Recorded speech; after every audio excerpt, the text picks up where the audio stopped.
On sait donc à travers cela que cette recommandation, elle englobe beaucoup de bien. Elle englobe beaucoup de bien pour qui? Pour celui qui la comprend. En effet, il y a des gens, ils écoutent certaines paroles et certains rappels, mais ils ne cherchent parfois même pas à les comprendre. Ils ne comprennent pas qu'est-ce que taqwa. Il dit na'am, je crains Allah. Mais qu'est-ce que la taqwa? Il a besoin de comprendre qu'est-ce que la taqwa. L'imam Ibn al-Qayyim rahimahullah ta'ala, il a dit dans son livre Ar-Risala at-Tabukiyya wa amma at-taqwa fa haqiqatuha al-amalu bi ta'ati Allah subhanahu wa ta'ala imanan wa ihtisaba amran wa nahyan.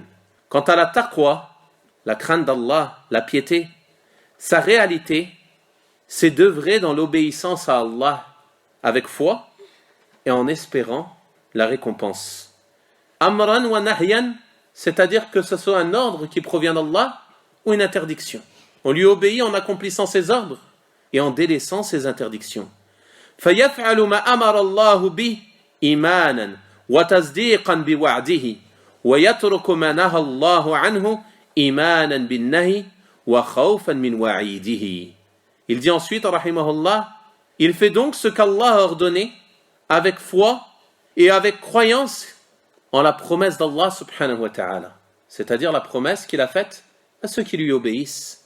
Et il délaisse les interdits d'Allah subhanahu wa ta'ala avec foi en cette interdiction et avec peur de la menace d'Allah subhanahu wa ta'ala pour ceux qui commettent les interdits.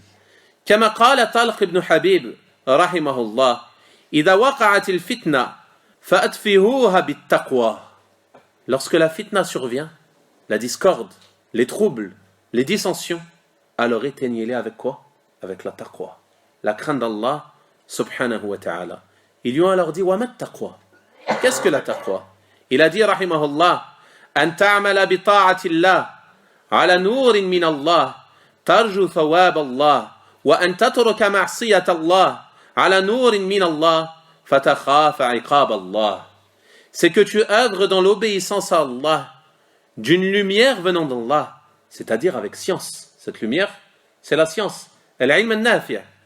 Que tu œuvres dans l'obéissance à Allah, d'une lumière venant d'Allah avec science et clairvoyance, en espérant la récompense d'Allah, subhanahu wa ta'ala.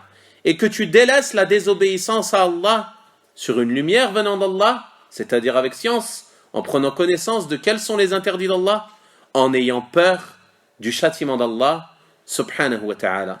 Ceci est la taqwa.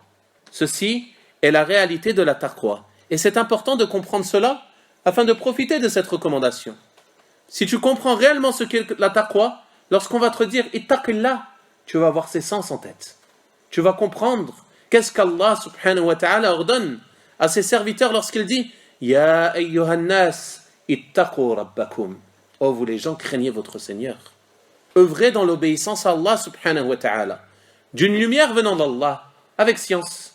C'est-à-dire qu'il faut que vous appreniez qu'est-ce qu'Allah subhanahu wa ta'ala vous a ordonné, qu'est-ce qu'Allah subhanahu wa ta'ala vous a interdit, afin de mettre en pratique ce qu'il vous a ordonné et de délaisser ce qu'il vous a interdit. Donc, Cheikh al-Islam, rahimahullah ta'ala, il insiste sur cela, sur l'importance de comprendre cette recommandation.